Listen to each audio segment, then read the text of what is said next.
Okay, so for problem number 2, they ask you to do two different things. They ask you to find the possible rational roots for each equation, and then they ask you to factor it. Well, that's all they've asked, but we're going to actually go ahead and solve the whole thing. So we're going to work it out, get the rational roots and everything that goes with it. So first thing, to get your possible rational roots, remember you do the P and the Q. P comes from here. The factors of 18 would be our P. So what are the factors of 18? Plus or minus 1. Plus or minus 1. Plus or minus 2. Plus or minus 2. Plus or minus 3. Mm-hmm. Plus or minus 6. And? Plus or minus 9. And? Plus or minus 18. And plus or minus 18. So you've got positive or negative 1, 2, 3, 6, 9, and 18. That's P. Then you have to do Q as well. Now Q would be the number the factors of your leading coefficient. So in this case, what is our leading coefficient? 1. It's a 1. So Q would be factors of 1, which is just plus or minus 1. Now, what they ask you for would be the possible rational roots. In order to get the possible rational roots, you're going to divide.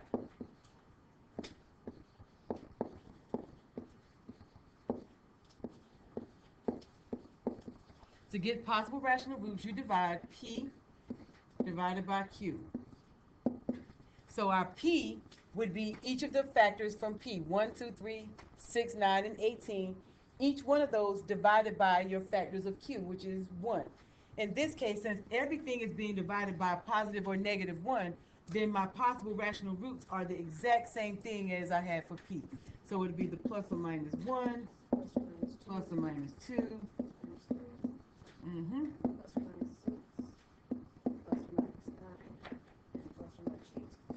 Exactly. So everything that you had for P will be a possible rational root for the answer here. Now, the other thing they said is after you've got your possible rational roots, they want you to factor it. Well, to factor it, they've already given us one of the roots. Now, when we first learned to do this, we used the graphing calculator at this point. You would put in the original equation, and then you would look at the graph to see what are your zeros or what are the roots. So we will be looking for x-intercepts. Well, in this case, they told us that one of the roots has already been given. So this 3 that they've got over here is one of the roots.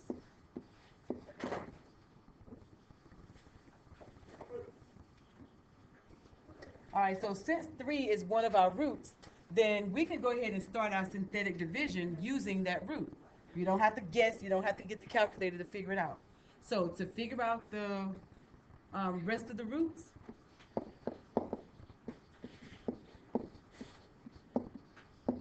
we're going to use synthetic division.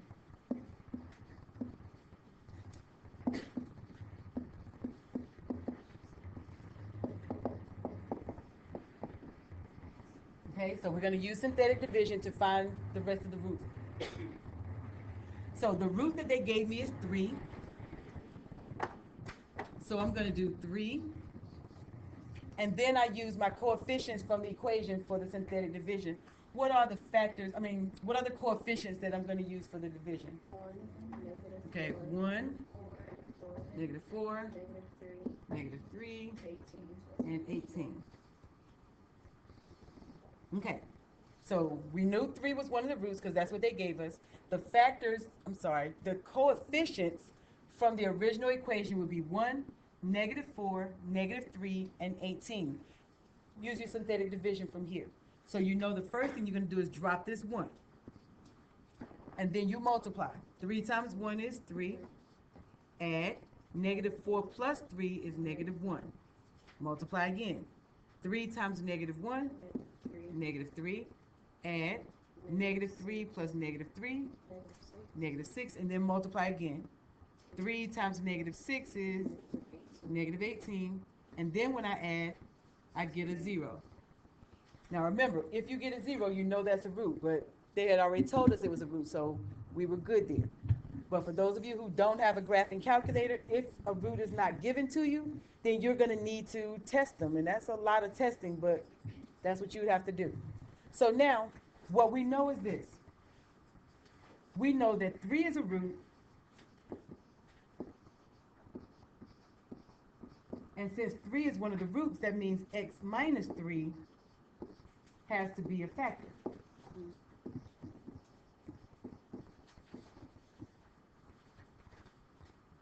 All right, so this is what you do now. Once you know what your roots are, what one of the roots is, you use the rest of the coefficients you get from your synthetic division to figure out the rest of your factors.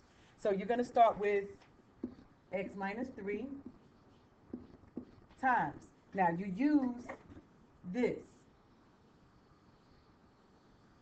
Use that to figure out the rest of your factors. So this is going to be 1x squared minus 1x minus 6 equals 0. And then we're going to factor. So you know the x minus 3, you just keep that. And then the x squared minus x minus 6 can be factored again. So what you're looking for, you know x squared is going to be x times x. So you got x here and here. Then you're looking for two numbers that multiply to equal this negative 6, but those same two numbers have to add to equal negative 1. So what would they be? Negative 3 and positive 2. So x minus 3, x plus 2. We were looking for two numbers that will multiply to equal the negative 6 right here and add to equal the negative 1 in the middle. Okay? So that ended up being negative 3 and positive 2. So now everything is factored. Now for this problem on your paper, they only ask you to finish factoring it. So this would be your answer based on what they asked for. But since we're doing the problem, let's go ahead and finish it up and find the roots. So to get our actual roots, you take each of the factors and set them equal to 0. So you would take this x minus 3 and let it equal 0. That gives you x equals what? X equals 3. You got the same thing here. X minus 3 is equal to 0 again. So you get x equals 3 again. And then the last one, x plus 2 equals 0. And so you would subtract 2 and you have x equals negative 2. So your roots would be 3, 3, and negative 2. Now, if we're talking about multiplicity, how many times does that 3 show up? 2. It shows up twice. So you would have 3 with a multiplicity of 2, and your other root would be a negative 2. So these are your roots. 3 with the multiplicity of 2 and negative 2. That's your answer. Yes.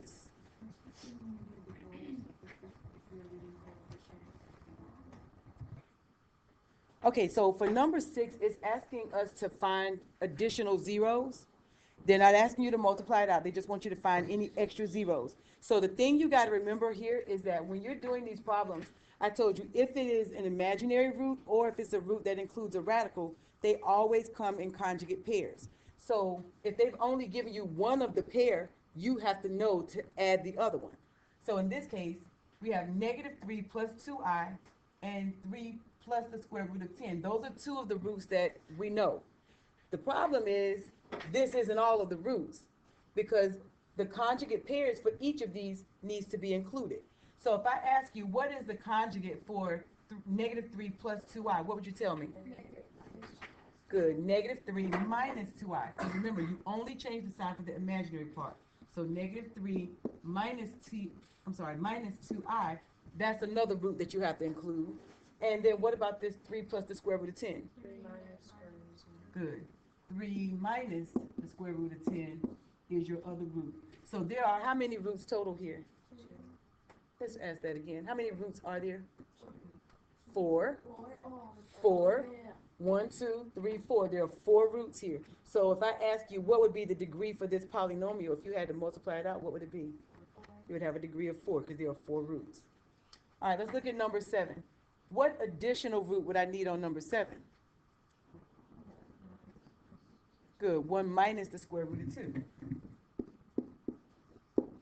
Now, the reason that's the only one that needs an additional root is because that's the only one that has a radical in it. There are no other imaginary numbers there, no other radicals there. So you only have to create additional roots if it has a radical or if it has an imaginary number with an I. If it's just a number like the 2 and the 1, you don't have to repeat those. Is everybody clear? Okay. Okay, so for number 12, it asks us to find the inverse of each function. So the thing to remember, when you're finding the inverse, the rules are that you're going to, first of all, step 1, switch your x's and y's.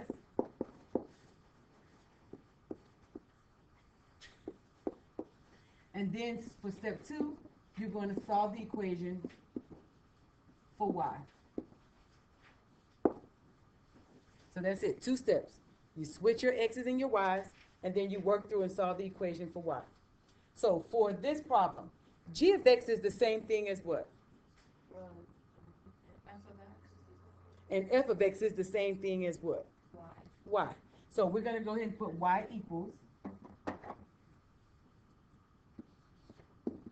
20 plus 9x over 4. We're gonna change that to. Okay? So now, since we have it in terms of x and y, we're ready to do step 1. Step 1 says we're going to switch our x's and our y's. So we're going to have x equals 20 plus 9y divided by 4. Okay? Because that's what the rule said. To find the inverse, you have to switch your x's and your y's. So the things that I have in red is where I switch the x's and the y's. Okay? So now that I've switched my x's and y's, now I'm just going to go through this problem and solve it for y. So what would I do here if I want to get the y by itself? Good, I'm going to multiply by 4. I'm going to go ahead and cross multiply the 4. So if I cross multiply that 4, then I end up with 4x equals 20 plus 9y. What do I do now? Do what? Move the 20 over. How do I move over that 20? I'm going to subtract it. So I have 4x minus 20 equals 9y. Okay, so now I need to divide both sides by 9 to get the y by itself. Divide by 9 here and here. I don't understand how you did 4x minus 20 equals 9. That's 4x equals 20 plus 9y. Oh, you're talking about right here? Yeah. Okay. I had, in the previous step up here, I had 4x equals 20 plus 9y. And then I need to get the y by itself. So you're almost working in the opposite, not almost, you are working the opposite of order of operations. So hang on one second. Let me finish this problem up and then I'll work it for you. Okay. All right, so if I divide everything by 9,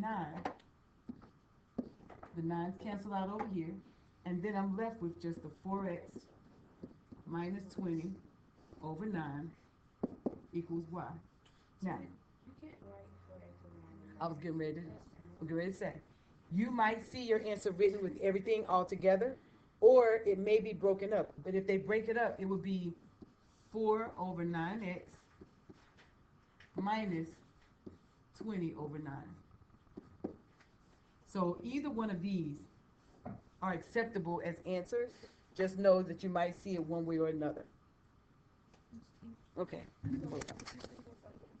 Yes, both of those are okay to leave as answers. So you got your answer. Okay. So for number 13, we have h of n equals negative 4 over n minus 2. And again, we're supposed to be trying to find the inverse of this function. Well, to find the inverse, you're going to, again, switch your x's and y's and then solve it for y. But we're going to start off by saying that h of n is the same thing as what? Oh, that's y. That's our y.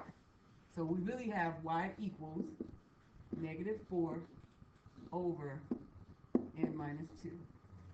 Now, the n is really the same thing as x. So if it makes it easier for you, let's go ahead and just make that x. Okay? Just so we're using variables that you recognize. It doesn't change what we do, just stuff we know. So at this point, I'm ready to switch my x's and my y's. So when I switch them, this y is going to become x equals -4 over y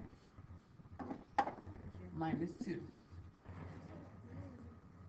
Okay? That's what I was talking about. Like, you know how you cross multiply the other one? Mm-hmm. Like, what do I cross multiply? I'm getting ready to cross multiply those. Okay? All right, so I want to get the y by itself. So in order for me to get the y by itself, I can't leave my y down in the denominator. So what I'm going to do is I'm going to group this so you know that all this is one quantity. The y minus 2 is one quantity. So now I'm going to go ahead and cross multiply just like I did in number 12. When I cross multiply, I'm going to end up with x times y minus 2 equals -4. Does that make sense? I'm just cross multiplying. X times the whole quantity, y minus 2. Oh, so you're writing it out? Mm-hmm. Yep. All right, now, again, I want y by itself.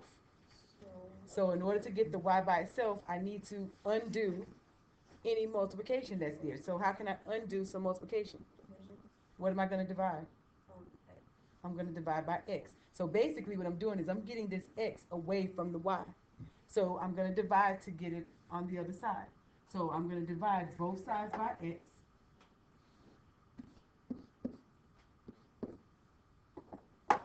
When I divide by x on this side, the x's will cancel out, and I'm left with y minus 2 equals -4 over x.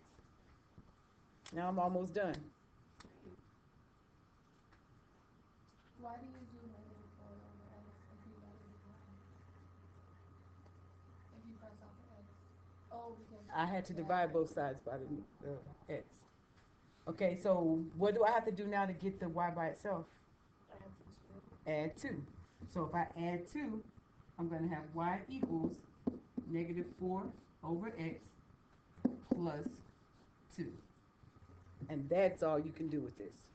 It's ugly, but that's what you can do. For number 26, they're asking us to tell if the given functions are inverses. Okay, so if I want to know if these are inverses of each other, remember you have to do two things. You have to find f of h of x, and you have to find h of f of x. And when we find each of these, what are they supposed to be equal to? Does anybody remember? What are they supposed to? I mean, x. They're both supposed to be equal to x. So if I find f of h of x, it should equal x, and h of f of x should be equal to x. So the first thing you want to do to find f of h of x, you start with the outside function, which in this case is f. So you're going to write out the function for f, which is 3 plus x over 3. Then you're going to go through, and anywhere you see an x in the problem, you're going to replace that x with the parentheses.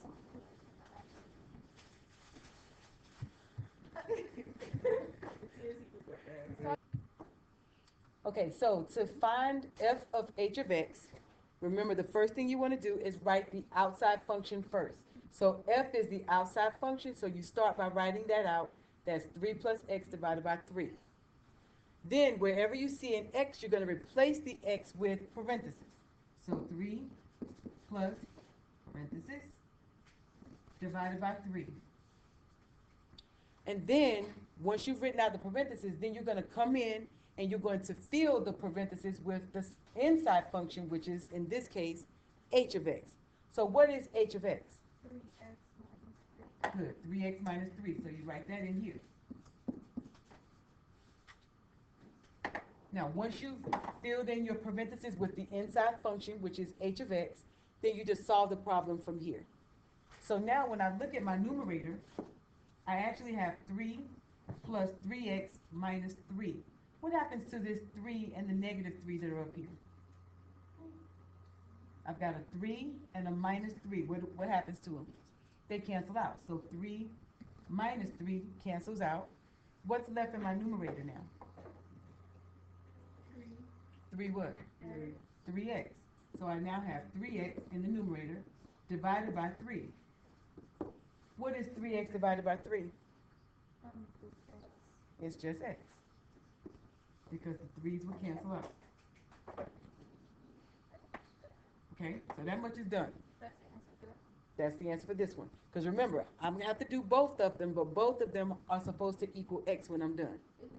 So no matter what, they're both inverse. If they're inverses, they should both be x. We're trying to make sure that they both equal x. So it's like a yes or no question? Yep. All right, so the next thing I have to do is h of f of x. So to find h of f of x, same process. We start off with the outside function. What's the outside function here? It's h, right? H is the outside function, so you write that first. H is 3x minus 3. Ms. Soddles, if you're in the building, please buzz the front office, Ms. Soddles.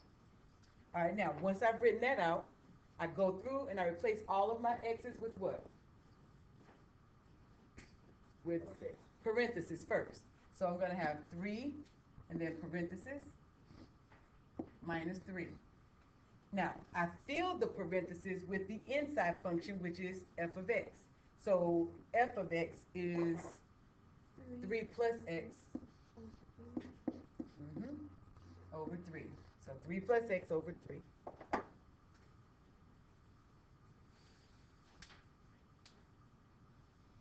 Now, once you fill the parentheses with the f of x, then you just go through and you solve the problem. So solving this, I'm looking at it, and I've got a 3 on the outside and the top, and a 3 here on the denominator. I can cancel these two 3's out. So this 3 cancels out this 3, and then what would I be left with?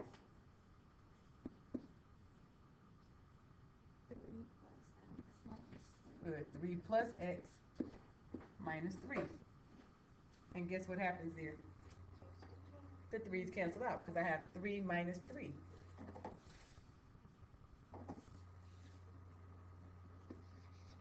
So the 3's cancel out.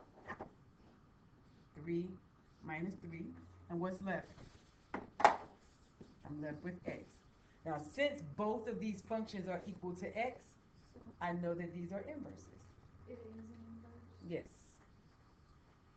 So if you needed to write an explanation for it, you could say since. Are we gonna have to write explanations on the test? I don't know, but if you do, it's just one sentence. You could say since f of h of x and h of f of x both equal x,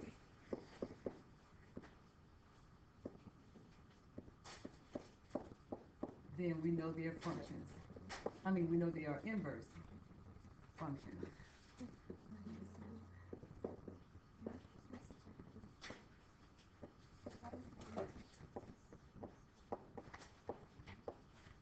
Are you sweating because of math?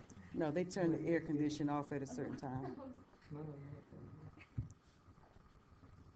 Okay, so for number 32, it says write a polynomial of, well, the directions tell you to write a polynomial of least degree with integral coefficients that have the given zeros. So basically, they want you to write the polynomial that would have this as one of the roots, or these as roots. The key for this one, though, is to remember there is an imaginary root up here. So your roots are -5 and -2i. But don't forget, if it's imaginary or if it's a radical, they always come in conjugate pairs. So what additional root do I need for number 32? I need what kind? I need a +2i. So don't forget, because this is imaginary, you always have to have its conjugate. So you're going to have +2i as your other root. Now, to work it out, you're just going to write out the factors and then multiply it out. So you would have x plus 5, x plus 2i, and x minus 2i. And then you're going to multiply all of that out. Now, personally, I always like to multiply my i's together or my radicals together first. So I'm going to do the two that have the i's in them because they work out pretty nicely if you do them first. So I'll just rewrite the x plus 5 for now. And then I'm going to multiply the 2 with the imaginary roots. So x plus 2i times x minus 2i. Using FOIL, x times x will be x squared. X times negative 2i will be a negative 2ix. Then 2i times x is a positive 2ix. And 2i times negative 2i is negative 4i squared. Now hopefully you notice some things in there. What happens to the negative 2i and the positive 2i? They cancel out, mark them out. And then that negative 4i squared, what do you know about the I squared? I squared is equal to what? It's negative 1. So this I squared is negative 1 times negative 4. That's going to become a plus 4. So here's what you have for your next step. You actually have x plus 5 times you had x squared, and this piece right here becomes plus 4. Why does it become like that? Because we had a negative 4 times I squared, and I squared is negative 1. So negative 4 times negative 1 is positive 4. And how come you didn't do anything to the x plus 5? Well, I was multiplying. You can only multiply two things at a time. Right, so now I'm getting ready to multiply the x plus 5 times the x squared plus 4. Okay? All right, so now that I've simplified the ones with the imaginary roots, I'm going to go ahead and multiply x plus 5 times x squared plus 4. Now here, I'm going to distribute again using FOIL. So x times x squared, that's going to be x cubed. Yep. And then x times 4, that's 4x. 5 times x squared is 5x squared. And 5 times 4 is plus 20. Now just put everything in standard form and we'll be done here. So x cubed plus 5x squared plus 4x plus 20. And that's your answer.